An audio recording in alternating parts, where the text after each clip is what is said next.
Jemaat, saya undang untuk bangkit berdiri. Ibadah ini dimulai di dalam nama Tuhan, pencipta langit dan bumi, yang kasih setianya kekal dan yang tidak pernah meninggalkan buatan tangannya.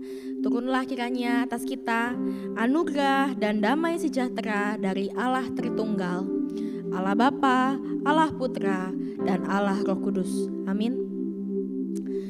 Bersyukur berkat anugerah Tuhan, kita kembali datang beribadah di hadapannya.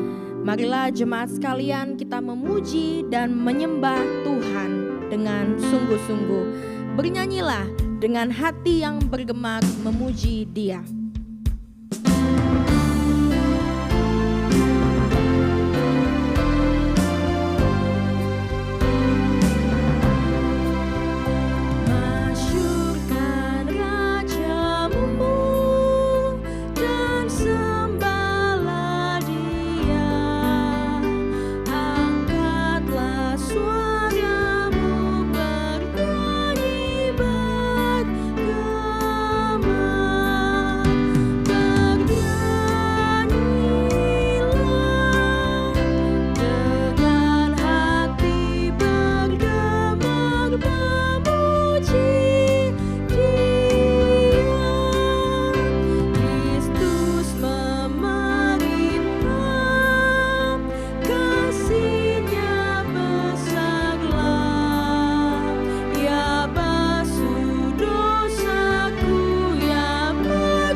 Mari kita bersatu di dalam doa.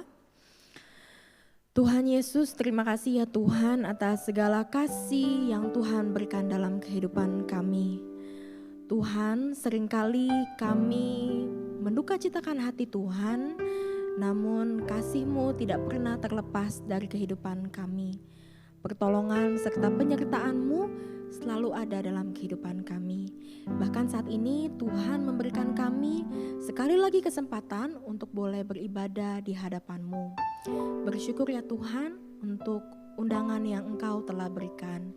Ya Tuhan, ampunilah kami atas segala kesalahan kami ya Tuhan. Dan pimpin agar kami boleh sungguh-sungguh bertobat, meninggalkan segala dosa yang sering kali kami lakukan, yang membuat kami tidak mengutamakan Tuhan dalam kehidupan kami. Biarlah kehidupan kami boleh semakin baru, semakin menyenangkan Tuhan. Tuhan, biarlah pimpin juga agar fokus dan pikiran kami pada saat beribadah hanya tertuju kepadamu. Kami serahkan ibadah ini dari awal sampai pada akhirnya ke dalam tangan Tuhan. Hanya di dalam nama Tuhan Yesus kami sudah berdoa. Haleluya, amin. Mari jemaat sekalian, dengan tetap bangkit berdiri, saya mengundang jemaat untuk mengakui iman percaya kita dengan mengikrarkan pengakuan iman rasuli.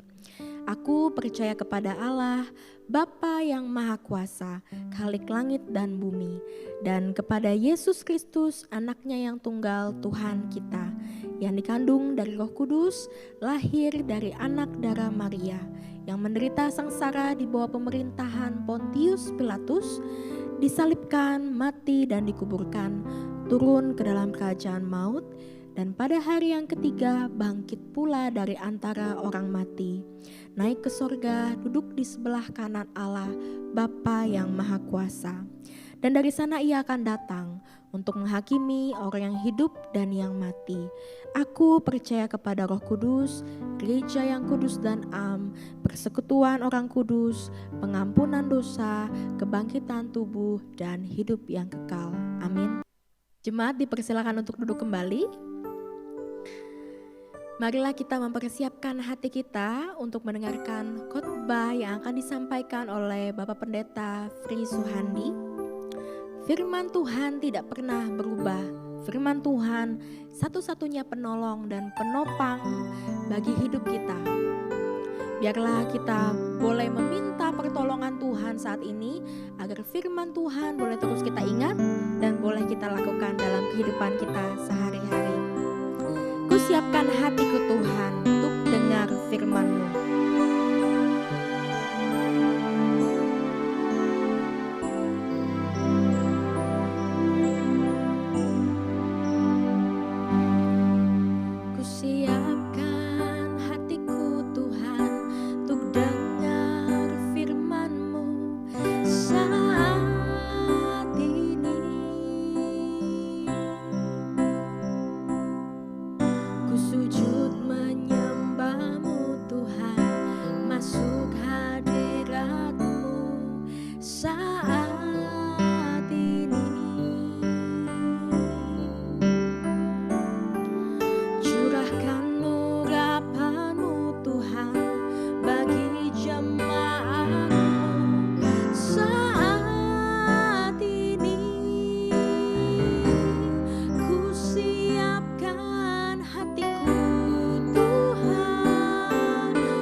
Kita angkat pujian ini dengan lebih sungguh lagi.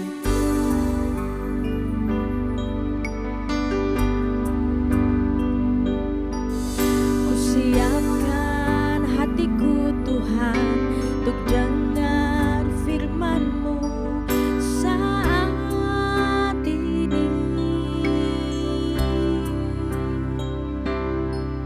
Ku sujud menyembah-Mu Tuhan, masuk hadirat-Mu saat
mari kita bersama-sama, kita akan merenungkan firman Tuhan. Kita berdoa sebelum kita membaca dan merenungkannya. Mari kita berdoa.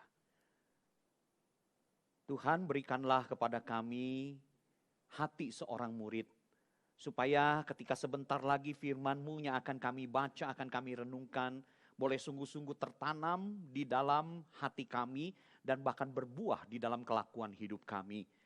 Urapi kami semua ya Tuhan ketika kami membaca dan merenungkan firman-Mu. Urapi juga hamba-Mu yang lemah dan penuh kekurangan. Mampukan untuk bisa menguraikan firman-Mu dengan jelas. Berbicaralah Tuhan, kami anak-anak-Mu siap untuk mendengar. Demi nama Tuhan kami Yesus Kristus kami berdoa. Amin. Saudara, tema hari ini adalah berbicara tentang pertumbuhan kehidupan rohani. Mari kita bersama-sama membuka 2 Timotius pasal yang keempat, ayat yang ke-6 hingga ayat yang ke-8. 2 Timotius pasal yang keempat, ayat yang ke-6 hingga ayat yang ke-8. Demikian firman Tuhan. Mengenai diriku, darahku sudah mulai dicurahkan sebagai persembahan dan saat kematianku sudah dekat. Aku telah mengakhiri pertandingan yang baik. Aku telah mencapai garis akhir dan aku telah memelihara iman. Sekarang telah tersedia bagiku mahkota kebenaran yang akan dikaruniakan kepadaku oleh Tuhan, hakim yang adil pada harinya. Tetapi bukan hanya kepadaku, melainkan juga kepada semua orang yang merindukan kedatangannya. Aku telah mengakhiri pertandingan yang baik. Aku telah mencapai garis akhir dan aku telah memelihara iman. Saudara, di Indonesia ada satu istilah yang berkata tong kosong nyaring bunyinya. Apa artinya saudara sekalian? Artinya adalah bahwa menggambarkan seseorang yang suka mengatakan sesuatu yang hebat, luar biasa. Tetapi sesungguhnya tidak sesuai dengan kenyataannya. Itu tong kosong nyaring bunyinya. Ayat yang kita baca, khususnya ayat yang ke-7 yang tadi saya ulangi, itu juga sering kali menjadi tong kosong nyaring bunyinya di dalam kehidupan orang Kristen. Saudara, kalau kita melihat ayat itu, sepenggal ayat itu sering kali kita temukan. Saudara, kalau kita pergi ke rumah duka, kalau kita pergi ke tempat pemakaman Kristen, disitulah ayat-ayat itu terukir. Yang mengatakan, aku telah mengakhiri pertandingan yang baik, aku telah mencapai garis akhir, dan aku telah memelihara iman. Bagus ayat itu saudara. Tetapi seringkali saudara sekalian, ayat ini tidak menggambarkan orang yang telah meninggal itu. Orang yang telah meninggal itu sekalipun diibadahkan dengan ibadah Kristen, namun seringkali hidupnya tidak sesuai dengan ayat itu. Hidup semaunya, hidup hanya bagi dirinya sendiri, hidup bukan untuk kemuliaan nama Tuhan. Padahal merupakan orang yang mengaku dirinya Kristen. Nah, ketika mati ayat itu ditulis diukir dengan begitu indahnya. Saudara, ini namanya tong kosong nyaring bunyinya. Saudara, perikop yang kita baca ini adalah satu perikop yang ditulis oleh Rasul Paulus di dalam penjara di Roma menjelang kematiannya. Maka itu saudara sekalian, Rasul Paulus sudah tahu, dia katakan saat kematianku ini sudah dekat. Darahku itu sudah mulai dicurahkan. Bahwa sebentar lagi aku akan menghadap dia, hakim yang adil itu. Dan aku akan menerima mahkota kemuliaan, kata Rasul Paulus. Tetapi bukan hanya kemuliaan itu diberikan kepadaku saja, tetapi kepada setiap orang yang di dalam hidup ini hidup dengan merindukan kedatangannya yang kedua. Hidup untuk mendapatkan pujian dari sang raja yang akan datang kedua itu. Nah, pujian itu hanya bisa diberikan kepada orang-orang yang memiliki kehidupan rohani sejati dan dalam perjalanan hidupnya bertumbuh. Nah, di dalam hal inilah saya melihat saudara sekalian, ada 3 kriteria pertumbuhan kehidupan rohani sejati yang Paulus ingin ajarkan di dalam apa yang ia katakan ini. Yang pertama adalah orang itu adalah orang yang mau bertempur di dalam pertandingan yang baik. Kalau saudara memperhatikan ayat ini saudara sekalian, ayat ini ditekankan bukan pada bagaimana mengakhiri pertandingan dengan baik. Bukan saudara ya. Tetapi saudara lebih ditegaskan kepada berada dan melakukan pertandingan yang baik. Jadi bukan masalah caranya. Bukan masalah hasilnya, tetapi apakah orang tersebut ada di dalam pertandingan yang baik yang diwajibkan untuk dia. Sebab saudara sekalian, apa gunanya? Seorang itu dapat menyelesaikan satu pertandingan dengan baik, tetapi saudara ternyata itu bukan berada pada pertandingan yang baik yang ditetapkan Tuhan bagi dirinya. Selesai dengan baik, punya prestasi, tapi bukan pertandingan yang Tuhan maksudkan. Misal saudara sekalian, dalam perjanjian lama, ada seorang yang memiliki kekuatan yang luar biasa yang melampaui dari Rasul Paulus. Namanya Simson. Siapa yang tidak kenal Simson sebagai seorang hakim yang memiliki kekuatan supranatural. Yang bahkan ketika saudara sekalian dia dikunci di dalam sebuah tembok kota pun dikatakan dia mampu mencopot pintu gerbang kota itu. Bahkan tiangnya itu dia panggul di atas pundaknya. Hebat saudara sekalian. Kalau orang punya kekuatan seperti ini, harusnya dia bisa mengukir prestasi dalam pertandingan baik yang Tuhan siapkan bagi dia sebagai hakim. Yang berdiri membela orang Israel dari semua musuh-musuhnya. Tapi ternyata tidak, saudara sekalian. Ia dianugerahi kekuatan supranatural. Namun waktu di dalam hidupnya, tercatat kalau saudara membaca Hakim-Hakim pasal 16. Saudara, di situ Simson hanya mampu untuk menghabisi dan mengalahkan musuh-musuh Israel hanya sebanyak 4.030 orang semasa hidup. Dan yang lebih celakanya saudara sekalian, dari 4.030 orang, 3.000 orang itu dibunuh ketika menjelang masa kematiannya. Jadi saudara sekalian, ini yang terjadi pada Simson. Kenapa saudara sekalian? Karena saudara sekalian, Simson itu selalu bertanding hanya pada areal pemuasan egonya saja. Bukan untuk menjalankan fungsinya sebagai hakim bagi umat Allah. Panggilan hidup pertandingan yang baik yang Allah sediakan bagi dia. Yang seharusnya merupakan arena pertempuran yang dijalaninya.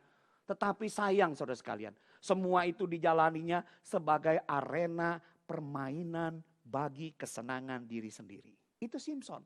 Maka itu tidak heran saudara sekalian. Orang punya kekuatan seperti ini, Alkitab memberikan catatan yang sedih di dalam riwayat hidup Simson. Yang bunyinya begini, yang mati dibunuhnya pada waktu matinya itu lebih banyak daripada yang dibunuhnya pada waktu hidupnya.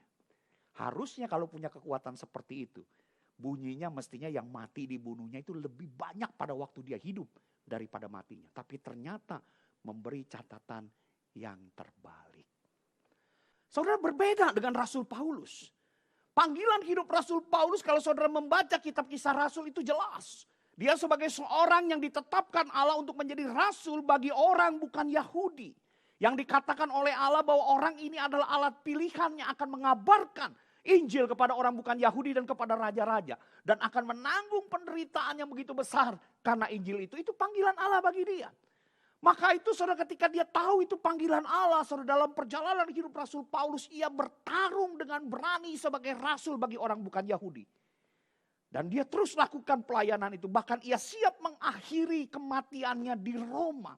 Jantung kekuasaan bagi orang-orang bukan Yahudi pada masa itu. Saudara lihat, berbeda dibanding dengan Simson. Bagi Rasul Paulus, saudara sekalian, panggilan hidup yang Tuhan berikan secara khusus digeluti secara serius. Seperti melaksanakan satu pertempuran yang habis-habisan dan mati-matian. Bahkan sampai Paulus juga mengatakan, darahku siap dipersembahkan untuk panggilan itu. Saudara, jadi kalau kita melihat saudara sekalian, murid Kristus yang berbicara soal pertumbuhan kehidupan rohaninya tidak bisa lepas dari ini. Murid Kristus yang melakukan pertandingan yang baik, itu adalah seorang yang secara serius menjalani panggilan hidupnya yang unik, seperti melaksanakan satu perlombaan, satu pertempuran yang habis-habisan dan mati-matian. Nah saudara, bagaimana dengan hidup kita? Apa yang kita sedang pusingkan saat ini? Apakah yang kita pusingkan itu hanya penuh dengan urusan pribadi, atau ada beberapa hal penting yang dimana kita pusing karena urusan pekerjaan Tuhan? Nah saudara, hati-hati. Hati-hati, bagaimana dengan hidup kita? Jangan sampai kita menjadi orang yang setia beribadah, tapi sesungguhnya hidup kita hanya penuh dengan urusan pribadi saja. Saudara, kapan kita bertanya kepada Tuhan, Tuhan, apa yang Engkau inginkan untuk aku kerjakan dengan semua semua yang ada dalam hidupku saat ini. Pernah gak nanya seperti itu? Saudara, kalau kita gak pernah tanya, jangan-jangan kita belum berada di dalam pertandingan yang baik. Jangan kita ngomong bertanding dah, berada saja belum. Saudara, hati-hati. Kalau hari ini Tuhan memanggil kita pulang, kira-kira adakah Tuhan mendapati 1, 2 atau beberapa proyek pekerjaan Tuhan yang sedang engkau geluti, sedang engkau tekuni untuk mendatangkan kesenangan bagi Tuhan. Bagaimana dengan hidup kita? Saudara, jangan-jangan hidup kita hanya penuh dengan tung-tung ceng, tung-tung ban. Yang penting untung ceceng, untung ceban. Kita kumpulkan uang sebanyak-banyaknya. Tanpa pernah memikirkan apa yang Tuhan senang, apa yang Tuhan inginkan untuk kita masuk dalam pertandingan yang Ia harapkan.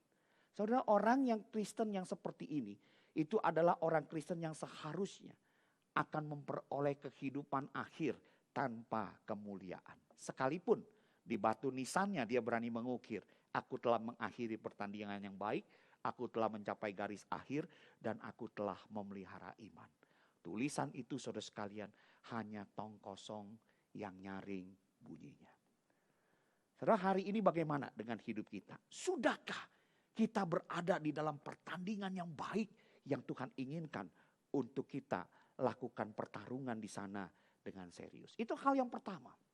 Hal yang kedua, saudara sekalian, berbicara tentang pertumbuhan kehidupan rohani, maka orang tersebut adalah orang yang memiliki mentalitas setia untuk mencapai garis akhir. Setia. Ini yang penting, saudara sekalian. Waktu ada dalam pertandingan, dia setia untuk melakukannya. Saudara, banyak orang yang seringkali salah kaprah tentang apa yang namanya iman. Banyak orang yang berpikir, oh kalau saya punya iman, iman itu bicara soal hasil. Saya punya iman, semua beres. Kalau saya punya iman, semua lancar. Kalau saya punya iman, semua sakit penyakit itu hilang. Banyak orang punya pikiran seperti ini. Saudara, iman bukan berbicara soal ini, saudara sekalian.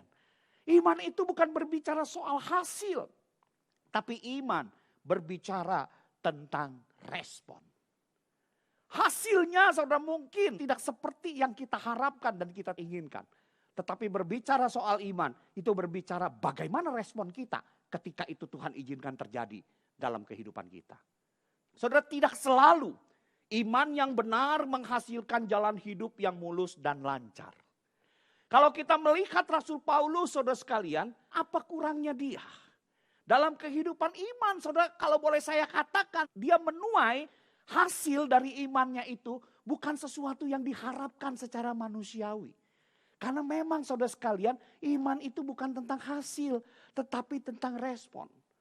Paulus kalau kita lihat hidupnya, saudara sekalian, oh luar biasa. Dia seorang rasul yang bukan mencari kesukaan manusia, tetapi kesukaan Tuhan. Sampai dia di dalam Galatia pasal yang pertama ayat yang ke-10. Dia berani berkata, kalau aku masih mencari kesukaan manusia, aku bukan hamba Tuhan. Saudara, itu Rasul Paulus, kesukaan Tuhan itu yang menjadi satu desire, keinginannya. Sesuatu yang ia kejar dalam hidup ini. Bahkan kemudian kalau saudara memperhatikan, dia juga berani berkata, hidupku ini bukan aku lagi. Tapi hidupku ini adalah Kristus yang hidup di dalam aku. Maka itu dia juga berani berkata kepada jemaat Filipi, kalau aku hidup itu hidup untuk memberi buah. Tapi kalau aku mati bagi Tuhan, itu adalah sebuah keuntungan.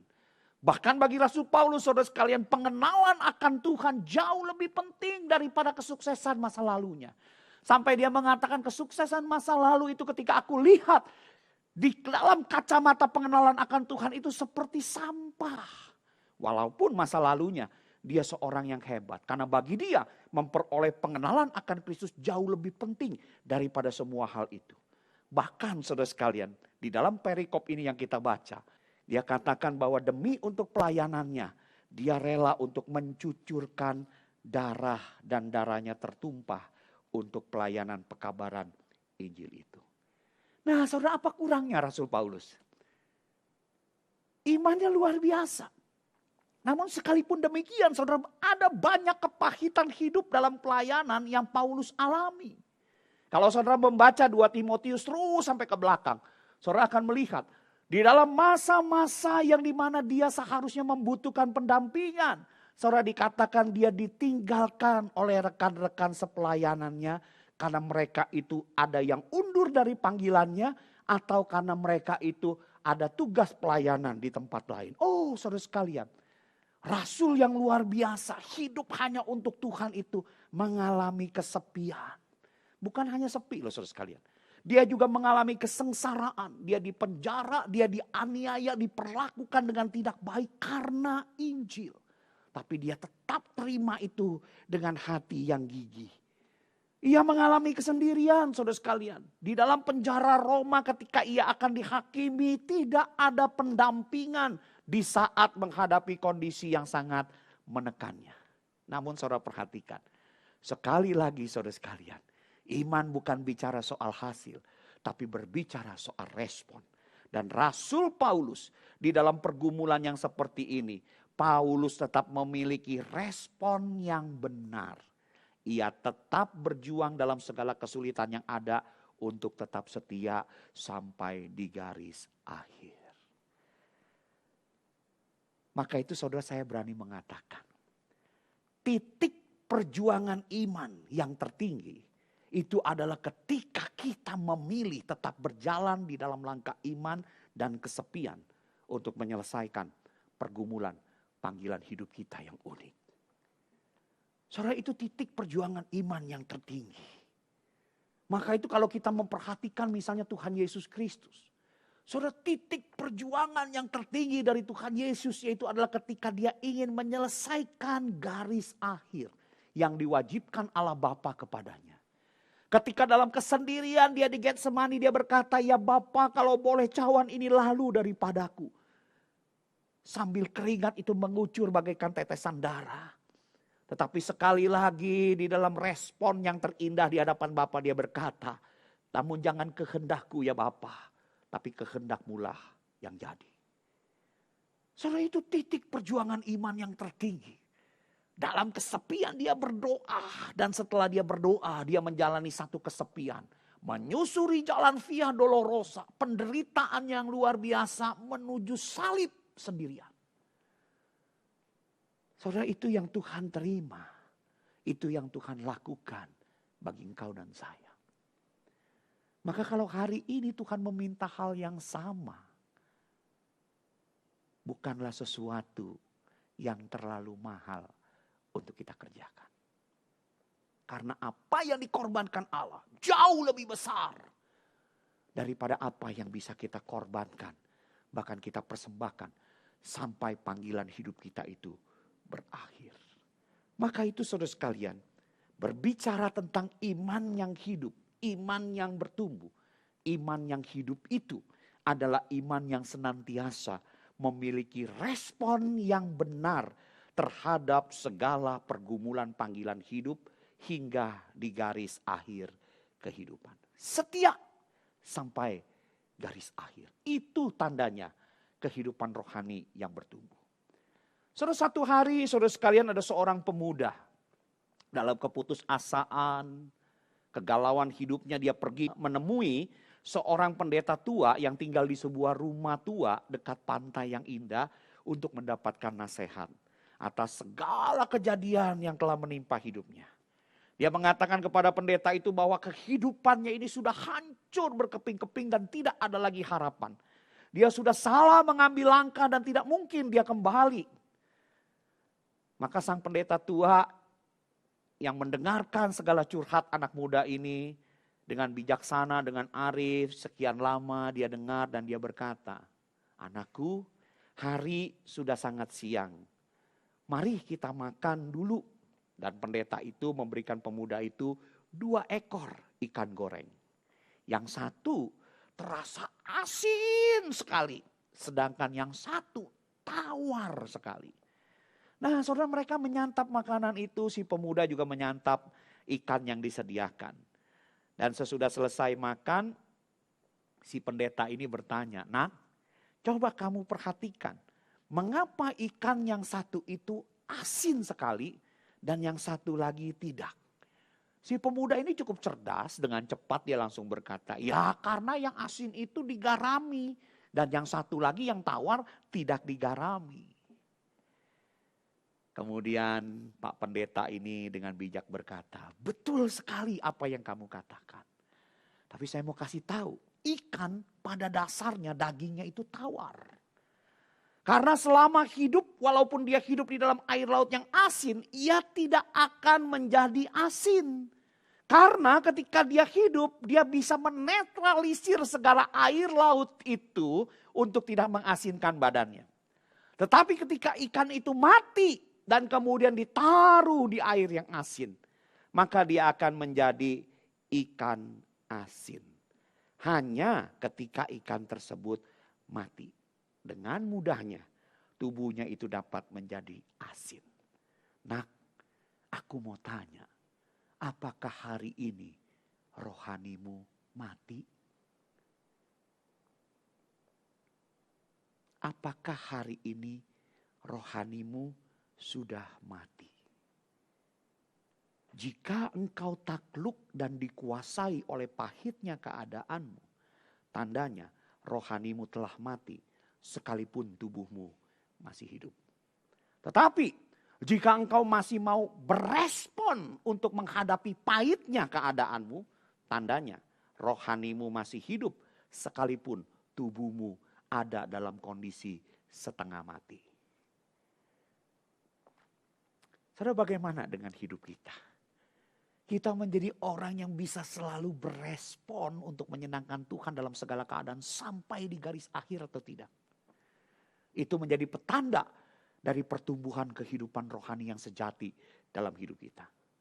Kalau hari ini keluarga yang kita bangun tidak berjalan seperti yang kita harapkan, jangan menyerah, saudara. Beresponlah dengan benar seperti yang Tuhan mau sampai di garis akhir. Jika hari ini, saudara sekalian, anak-anak yang kita besarkan tidak bertumbuh seperti yang kita harapkan, jangan menyerah. Jangan menyerah, saudara sekalian. Beresponlah dengan benar seperti yang Tuhan mau sampai di garis akhir. Jika hari ini usaha dan pekerjaan yang kita kerjakan tidak berjalan seperti yang kita harapkan dengan kondisi-kondisi yang menekan kita. Khususnya seperti masa-masa COVID ini. Oh, jangan menyerah, saudara sekalian. Beresponlah dengan benar seperti yang Tuhan mau sampai di garis akhir. Iman bicara soal respon. Iman yang sejati akan berespon dengan baik sampai di garis akhir. Kalau hari ini saya mau katakan, engkau ditinggalkan orang yang terkasih, jangan sebentar-bentar kau katakan kau ingin mati saja. Jangan, saudara sekalian. Engkau masih ada di dalam sebuah pertandingan yang baik. Beresponlah hingga di garis akhir. Muliakan Tuhanmu dengan hidup yang masih Tuhan percayakan. Sekalipun orang yang kau cintai tidak ada lagi di samping hidupmu itu. Anak-anak mungkin yang kau cintai, kau kasih sudah tidak ada lagi di samping hidupmu. Berespon sampai di garis akhir. Buat hati Tuhan senang dengan hidup yang masih tersisa dan ia percayakan sekarang. Saudara, iman berbicara soal respon. Iman sejati bukan tentang hasil. Dan iman yang hidup akan senantiasa membimbing kita untuk memiliki respon yang benar terhadap seluruh pergumulan panggilan hidup kita sampai di garis akhir. Saudara, itu kriteria dari pertumbuhan kehidupan rohani yang kedua. Yang ketiga, saudara sekalian, adalah orang yang tekun memelihara stamina iman. Saya berpikir begini, saudara sekalian, ketika membaca surat 2 Timotius ini, saya berpikir kenapa ya seorang rasul yang mengalami penderitaan, kesulitan yang luar biasa, kok bisa punya stamina yang luar biasa dalam hidup pelayanannya, dalam komitmen imannya. Apa rahasianya? Saudara, ternyata rahasianya, saudara, kalau kita memperhatikan, Rasul Paulus memiliki ketekunan di dalam memelihara stamina imannya. Karena itu, ia secara sengaja dan terencana dia membangun stamina imannya. Kalau saudara memperhatikan kondisinya, saudara sekalian, itu terpenjara, kesepian. Tetapi saudara sekalian, di dalam kondisi yang terpenjara, dia minta kepada Timotius. Kalau saudara membaca bagian firman Tuhan lain, dia katakan, Timotius, kalau kamu datang mengunjungi aku, kirimi aku kitab-kitab dan perkamen yang ada di tempat di mana engkau berada itu. Bawa itu ke sini. Jadi bawa kitab-kitabku, aku ingin membacanya lagi. Bawa perkamenku. Perkamen itu adalah catatan penting pembelajarannya tentang Kristus yang Paulus catat dalam sebuah gulungan yang terbuat dari kulit binatang. Itu perkamen. Dia ingin kembali membacanya lagi. Dia dengan secara sengaja dan terencana ingin membangun stamina imannya dengan membaca semuanya itu. Padahal saudara sekalian, situasinya sudah mendekati kematian. Tetapi orang ini saudara sekalian, Rasul Paulus masih memiliki kerinduan dan kehausan untuk belajar demi menjaga stamina imannya. Jadi jika Paulus mengatakan, aku telah memelihara iman, saudara, ini perkataan bukan yang tong kosong nyaring bunyinya. Tapi sebuah perkataan yang dia jalankan di dalam hidupnya. Waktu boleh memepet dia, kondisi boleh menjepit dia. Tapi dengan terencana, dia terus menjaga stamina imannya. Karena memang saudara sekalian, iman itu adalah sesuatu hal yang hidup di dalam diri kita. Iman satu hal yang hidup dan kekuatan stamina yang hidup itu tergantung dari dua hal. Yang pertama itu berbicara soal benih, yang kedua berbicara soal perawatan. Itu iman saudara sekalian. Saya punya seorang jemaat saudara sekalian, itu punya hobi, itu pelihara kuda pacu.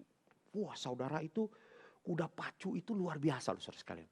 Saya pernah diajak satu kali untuk mengikuti pertandingan kuda pacu 2000 meter. Wah kuda dia itu bertanding. Nah saudara sekalian di dalam pertandingan saya melihat bagaimana kuda itu menjadi juara. Padahal saudara sekalian waktu ketika start kuda pacu itu milik dari jemaat saya itu sempat tersangkut sesuatu waktu dilepas. Jadi dia ada di dalam posisi belakang untuk satu putaran pertama. 1000 meter itu saudara sekalian. Tetapi saudara sekalian di dalam putaran yang kedua, 1000 meter kedua, kuda itu terus berlari dengan stamina yang kuat seperti awalnya. Sedangkan kuda-kuda lain staminanya mulai melemah. Dan akhirnya kuda itu menjadi juara. Sekalipun saudara sekalian di awal pertandingannya mengalami sedikit hambatan. Nah, saya bertanya kepada pemilik kuda itu, kenapa ya? Kok saya kagum sekali. Kudamu itu kok punya stamina yang luar biasa. Apa sih rahasianya? Supaya stamina dari kuda itu benar-benar prima. Putaran kedua tidak kelihatan kendor kekuatannya untuk berlari. Orang ini mengatakan kepada saya begini, Pak, kalau bicara soal sesuatu yang hidup, apalagi bicara soal kuda pacu, itu selalu ada dua hal yang mempengaruhi. Yang pertama, genetik. Yang kedua, itu berbicara soal perawatan, makanan dan latihan yang diberikan kepadanya. Jadi mesti punya genetik yang bagus juga dulu. Maka itu saudara tidak heran saudara sekalian. Dia mendatangkan kuda-kuda balap itu dari luar untuk dijadikan indukan dan pejantan. Menghasilkan anak-anak kuda yang punya genetik yang baik. Saya pernah sekali datang ke sana. Nah ini kudanya luar biasa saudara ya. Satu kuda yang di dunia internasional dikenal dengan nama Keninsky. Wah saudara sekalian mahal luar biasa ya. Saya mah cuma nebeng foto saudara sekalian ya. Itu kudanya sudah didatangkan di Indonesia dan ada di Solo. Wah saudara itu kuda yang luar biasa. Nah genetiknya kuda bagus ini diambil saudara sekalian. Karena apa? Itu mempengaruhi untuk hadirnya kuda pacu yang baik di masa depan. Makanya dibeli, didatangkan. Ini kuda pacu ini saudara sekalian. Nah, tetapi saudara sekalian anak-anak yang dihasilkan dari kuda pacu yang bagus ini itu juga harus diberikan perawatan dan latihan. Jadi nggak hanya bergantung kepada genetiknya saja. Tetapi kepada genetik dan perawatan yang diberikan. Bagaimana dia makan, bagaimana dia dilatih. Nah iman Kristen saudara sekalian.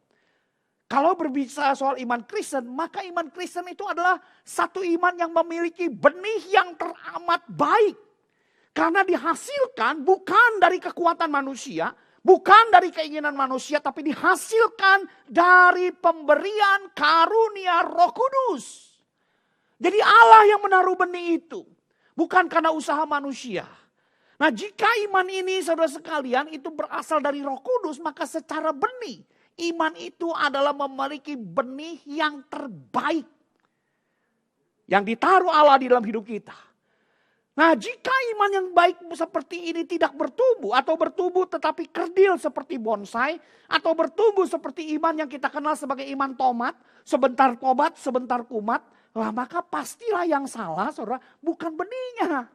Karena benihnya sudah yang terbaik, Tuhan sendiri yang menghadirkan. Yang salah itu adalah pemeliharaannya yang merupakan tanggung jawab kita.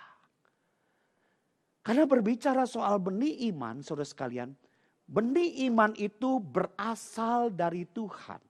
Memelihara dan menumbuhkan stamina iman melibatkan tanggung jawab kita.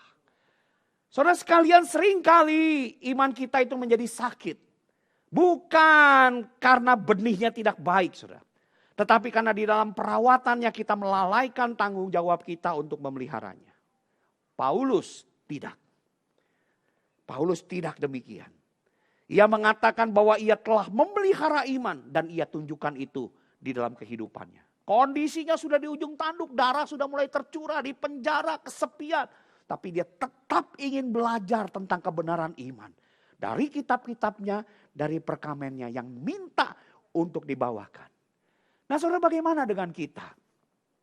Hari ini saudara sekalian, seberapa pentingkah masalah stamina rohani dalam pandangan kekristenan hidup kita? Apa saja saudara kegiatan dan tindakan strategis yang secara terencana sedang engkau kerjakan demi merawat dan mengembangkan stamina imanmu?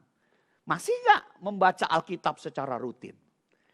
Apalagi di masa-masa pandemi seperti ini saudara sekalian. Kita persekutuan gak bisa, kelompok kecil juga gak bisa. Tapi kan kita masih bisa melakukannya. Masih setia gak misalnya mengikuti kelompok kecil lewat Zoom. Ikut seminar-seminar lewat Zoom. Oh saudara, sekarang tersedia perlengkapan-perlengkapan untuk kita menjaga stamina iman kita di dalam masa-masa COVID yang menjepit kita ini.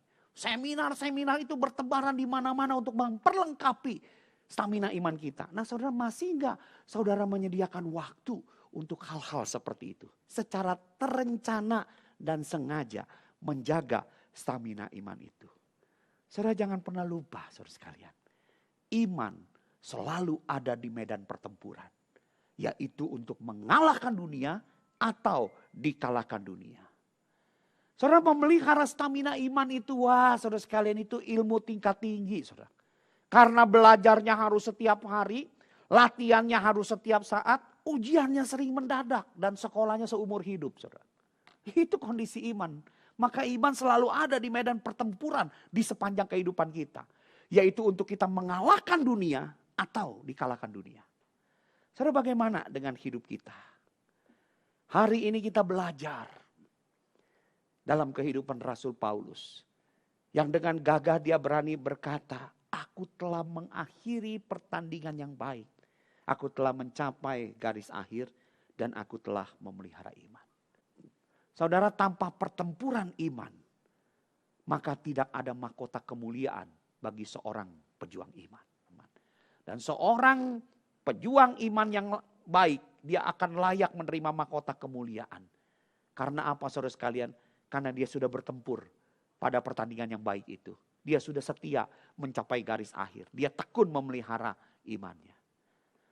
Saudara, ini panggilan kita kalau kita ingin bertumbuh di dalam kehidupan rohani. Tanpa itu saudara sekalian, tidak akan ada pertumbuhan. Tanpa itu saudara sekalian, kita hanya berjalan di dalam keinginan dan pemuasan diri kita sendiri. Betul saudara, jalan itu jalan yang sulit. Terkadang jalan itu adalah jalan yang sepi. Tetapi kita bersyukur karena kita tidak sendirian. Ada Roh Kudus yang Allah berikan untuk menjadi penolong bagi kita.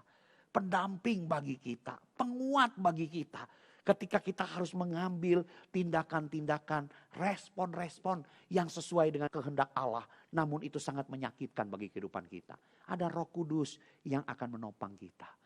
Bahkan saudara sekalian di dalam kelemahan dan kekurangan, saudara ketika kita kalah, gagal, bangkit lagi. Kenapa saudara sekalian? Di dalam kegagalanmu ada pembela kita yang duduk di sebelah kanan Allah Bapa, yaitu Tuhan Yesus Kristus. Yang selalu menjadi pembela dan penopang bagi kita di hadapan Allah. Supaya kita tetap menjadi anak-anaknya yang layak sekalipun dalam kegagalan.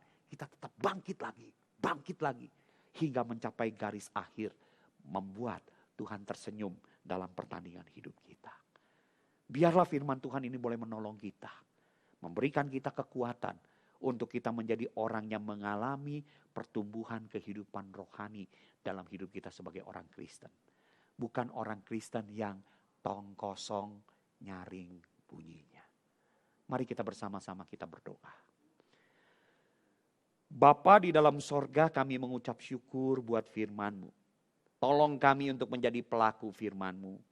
Berikan kami kekuatan ya Tuhan, untuk sungguh kami ada di dalam pertandingan yang baik. Ampuni kami kalau selama ini mungkin kami hanya hidup bagi diri dan pemuasan ego kami sendiri. Hari ini ya Tuhan, kami memohon, tuntunlah kami. Tunjukkanlah pertandingan baik yang Kau sediakan bagi kami masing-masing, yang secara unik telah Engkau siapkan ketika Engkau menebus kami. Tuhan, Engkau juga pimpin kami, berikan kepada kami ya Tuhan kesetiaan, kekuatan untuk selalu berespon dengan hal yang menyenangkan Tuhan dalam segala keadaan yang mungkin menjepit kami. Tapi kami tahu ya Tuhan, iman yang sejati bukan soal hasil, tapi berbicara soal respon. Berikan kekuatan bagi kami untuk selalu berespon dengan benar sesuai dengan kehendak-Mu dalam segala perkara yang menjepit kehidupan kami. Kami juga berdoa ya Tuhan, Kau juga tolong berikan kepada kami juga satu kekuatan supaya memiliki stamina iman yang kuat di dalam menjalani kehidupan ini. Terima kasih Tuhan, tolong kami anak-anak-Mu yang lemah ini. Demi nama Tuhan kami Yesus Kristus kami berdoa. Amin. Tuhan memberkati. Saudara sekalian, hari ini kita akan bersama-sama melaksanakan sakramen perjamuan kudus. Sakramen perjamuan kudus adalah sakramen yang mempersatukan kita dengan Kristus di sorga dan juga mengingatkan kita akan segala pengorbanan Tuhan yang telah Tuhan berikan bagi kita. Sakramen ini hanya diperuntukkan bagi saudara-saudari yang telah dibaptis dewasa atau telah disidi. Bagi saudara-saudari yang belum melakukannya, jangan saudara mengambil sakramen ini terlebih dahulu hingga saudara melakukannya. Mari kita bersama-sama kita siapkan hati, kita naikkan satu pujian, pengorbanan-Mu sempurna.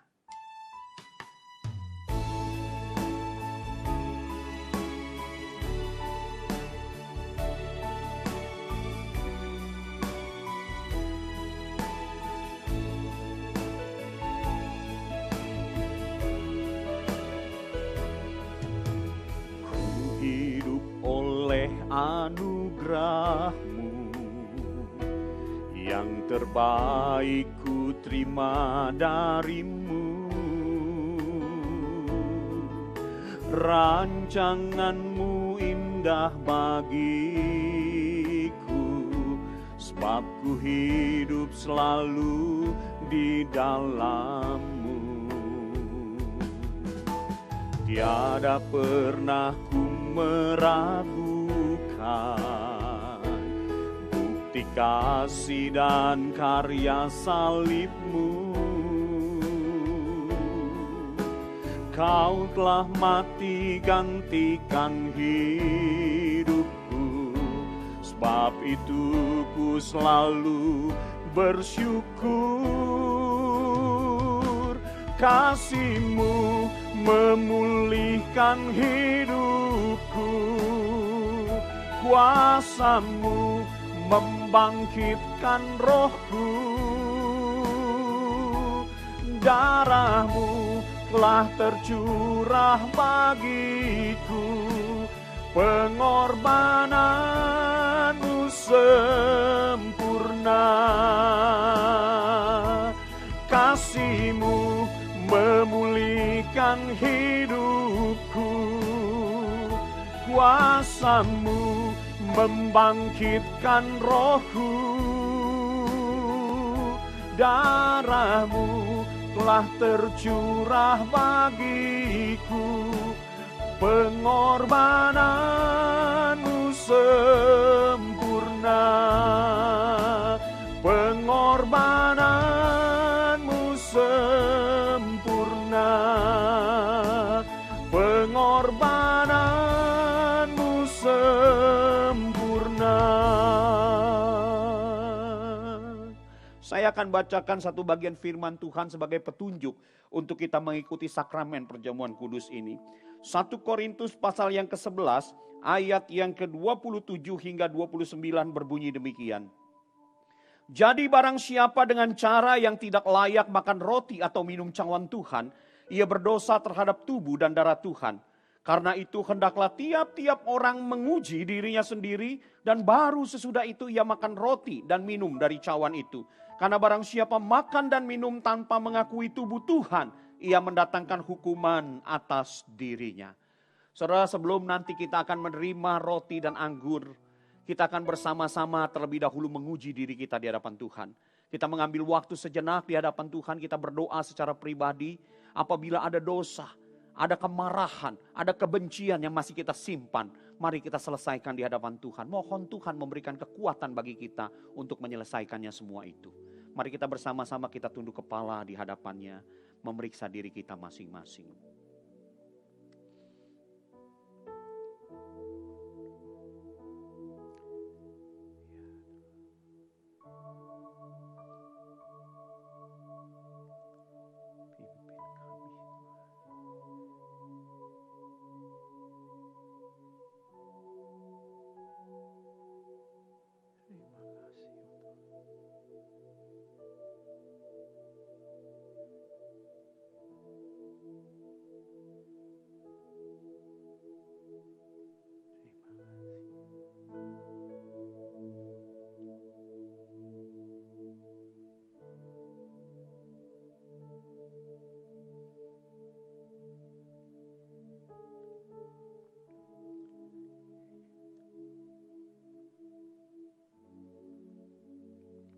Ya Tuhan, kami orang-orang yang tidak sempurna di hadapan-Mu.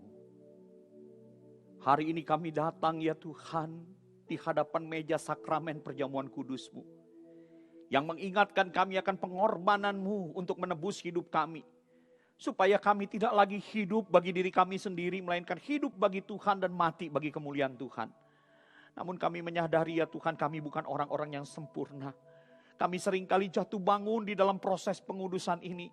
Tuhan, ampunilah kami untuk segala dosa kesalahan yang kami perbuat lewat ucapan, lewat pikiran, lewat perasaan kami. Tuhan, ampunilah. Ampuni kami ya Tuhan di dalam kegagalan kami. Kami menyerahkan diri kami ya Tuhan, biarlah sakramen ini sekali lagi menyatukan kami dengan Engkau untuk memberikan kami kekuatan. Supaya di hari ke depan kami menjadi orang yang lebih baik lagi dalam pandangan Tuhan. Terima kasih Tuhan, terima kasih. Kami siap menerima sakramen perjamuan kudus-Mu ini. Demi nama Tuhan Yesus Kristus, kami berdoa. Amin. Saudara, mari kita bersama-sama kita bangkit berdiri di hadapan Tuhan. Mari kita siapkan roti kita di hadapan Tuhan. Kita mengambil roti kita, kita taruh di tangan kita. Mari kita bersama-sama kita akan menikmati sakramen ini. Sakramen yang mengingatkan akan pengorbanan Tuhan yang telah menebus kita. Sebab malam sebelum Tuhan Yesus disalibkan, Tuhan Yesus mengambil roti, mengucap berkat atasnya, memecah-mecahkannya dan berkata, inilah tubuhku yang dipecah-pecahkan bagi kamu untuk pengampunan dosa. Karena itu setiap kali kamu makan roti ini, kamu mengingat akan kematianku sampai aku datang kembali. Mari kita bersama-sama kita angkat roti kita di hadapan Tuhan. Kita menikmati di hadapan Tuhan dengan penuh ucapan syukur. Sambil mengingat pengorbanan Tuhan bagi kita. Mari kita menikmati bersama.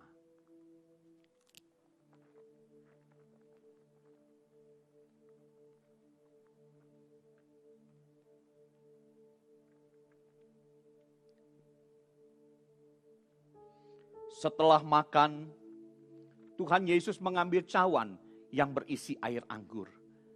Ia mengucap berkat atasnya dan berkata, cawan ini adalah cawan perjanjian baru yang dimateraikan oleh darahku. Darah yang ditumpahkan untuk pengampunan dosa. Karena itu setiap kali kamu minum dari cawan ini, kamu mengingat akan aku sampai kedatanganku kembali. Mari kita bersama-sama kita angkat cawan di hadapan Tuhan. Dengan penuh ucapan syukur, mari kita menikmatinya bersama di hadapan Tuhan.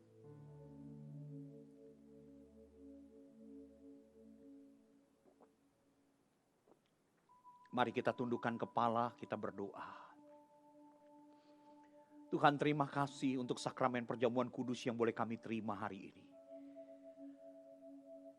Dengan sakramen ini sekali lagi ya Tuhan, kami diingatkan bahwa kami selalu terikat dengan Engkau di sorga. Biarlah ya Tuhan, sakramen ini sekali lagi menguatkan kami untuk hidup di dalam proses pengudusan kami sampai Engkau datang kembali.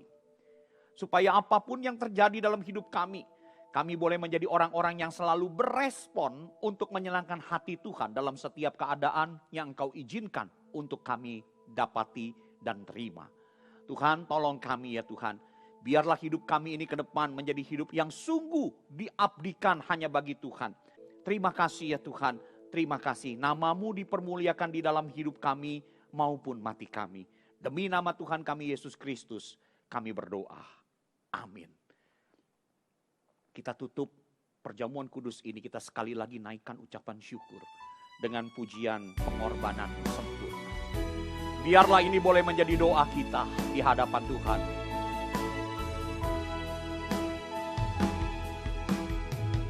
Hidup oleh anugerah-Mu, yang terbaik ku terima dari-Mu. Rancangan-Mu indah bagiku, sebab itu ku selalu di dalam-Mu. Tiada pernah ku meragukan bukti kasih dan karya salib-Mu. Kau telah mati gantikan hidupku, sebab itu ku selalu bersyukur. Kasih-Mu memulihkan hidupku, kuasa-Mu membangkitkan rohku. Darah-Mu telah tercurah bagiku, pengorbanan-Mu sempurna. Kasih-Mu memulihkan hidupku, kuasa-Mu membangkitkan rohku. Darah-Mu telah tercurah bagiku, pengorbanan-Mu sempurna. Pengorbanan-Mu sempurna, pengorbanan-Mu sempurna. Mari kita duduk. Tuhan Yesus memberkati, biarlah ke depan kita menjadi orang-orang yang selalu memuliakan Tuhan dalam segala perkara.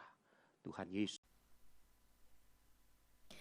Jemaat sekalian, tiba saatnya bagi kita untuk merespon segala kebaikan dan kasih Tuhan dalam hidup kita dengan memberikan persembahan. Jemaat bisa mentransfer persembahan ke nomor rekening yang tertera di layar kaca. Biarlah seperti bejana yang siap dibentuk, hati kita pun juga selalu siap dibentuk oleh Tuhan agar kita bisa menjadi alatnya yang setia dan memuliakan namanya dalam hidup ini.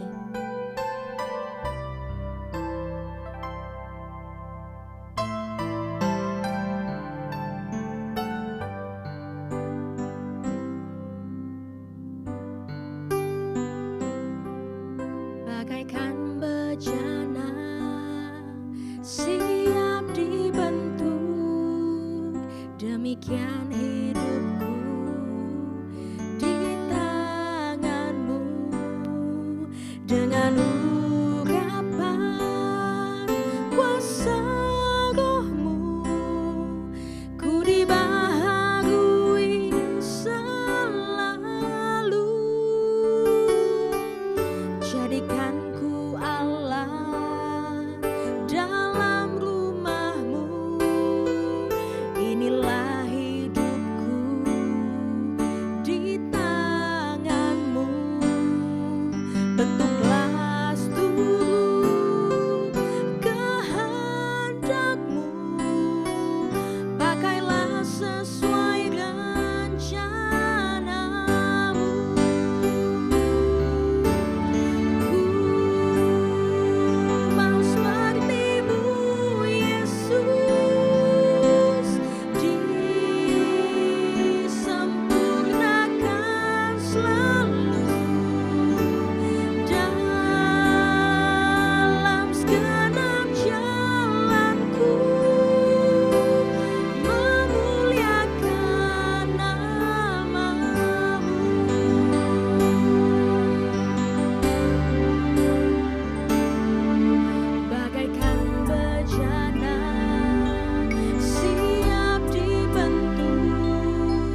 kita berdoa.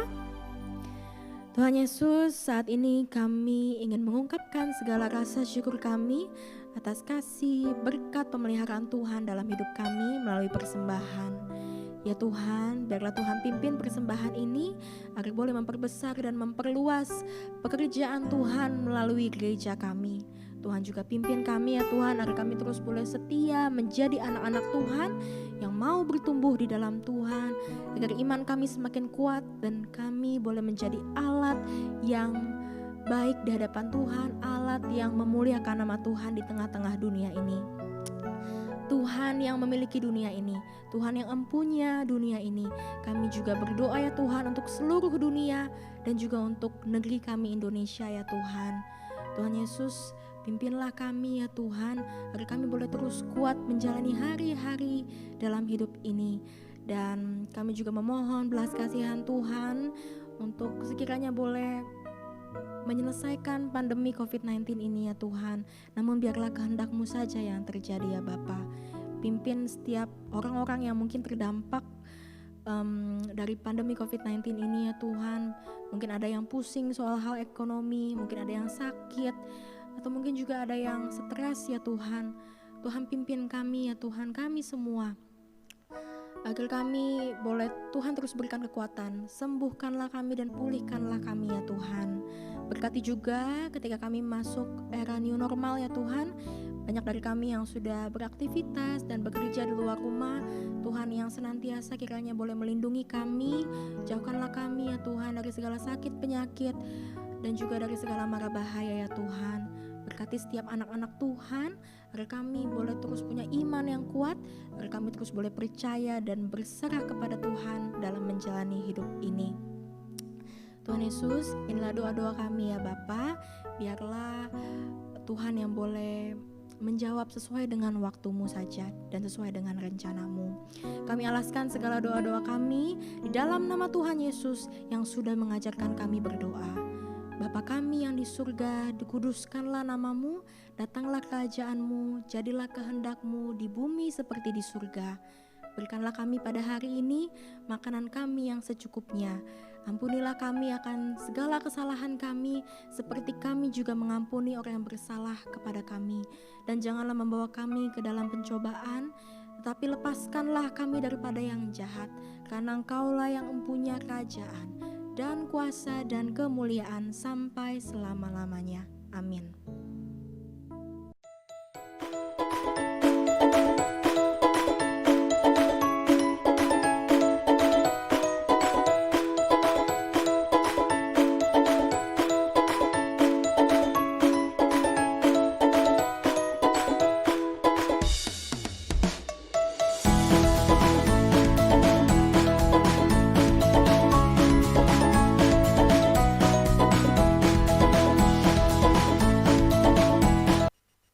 Selamat hari Minggu Bapak Ibu Saudara-saudari. Kita bersyukur hari ini kita bisa beribadah kepada Tuhan dan kita bisa bersama-sama menikmati perjamuan kudus. Kita juga bersyukur untuk Pak Fri yang sudah melayani kita pada hari ini. Biarlah Tuhan yang terus menyertai dan memberkati Pak Fri di dalam pelayanan yang dipercayakan. Bapak Ibu Saudara-saudari, saya ingin memberitahukan kepada kita semua bahwa saat ini persembahan bisa ditransfer pertama melalui rekening BCA dan juga bisa menggunakan QR Code yang tertera di layar saudara-saudara. Dan hal ini bisa ditransfer melalui beberapa aplikasi misalnya OVO, GoPay, ShopeePay dan lain-lain saudara-saudara. Jadi kita bisa lebih mudah untuk memberikan persembahan. Saudara-saudara, kami juga mengingatkan bahwa setiap hari Rabu kita ada persekutuan doa dan bagi Bapak Ibu saudara-saudari yang ingin didoakan, silahkan dapat menghubungi kami hamba Tuhan dan kita sama-sama mendukung dalam doa setiap Bapak Ibu saudara-saudari yang memang membutuhkan pelayanan doa. Bapak Ibu saudara-saudari, demikian saja warta yang saya sampaikan. Doa berkat akan disampaikan oleh Bapak Pendeta Fri Suhandi. Saudara, mari kita bersama-sama, kita bangkit berdiri, kita naikkan doksologi. Kemuliaan hanya bagi Tuhan.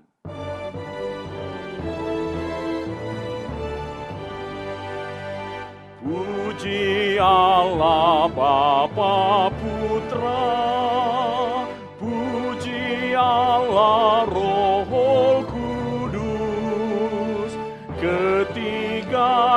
Yang Esa, pohon selamat, sumber berkah. Amin.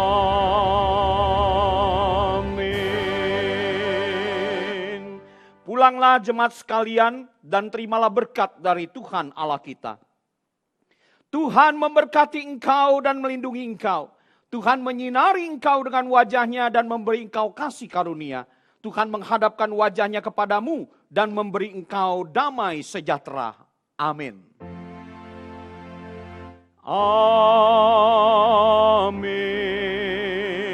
Amin. Amin.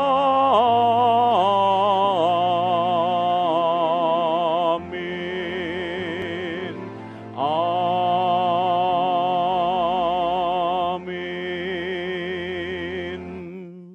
Silakan duduk, doa teduh kebaktian selesai. Tuhan memberkati, selamat hari Minggu.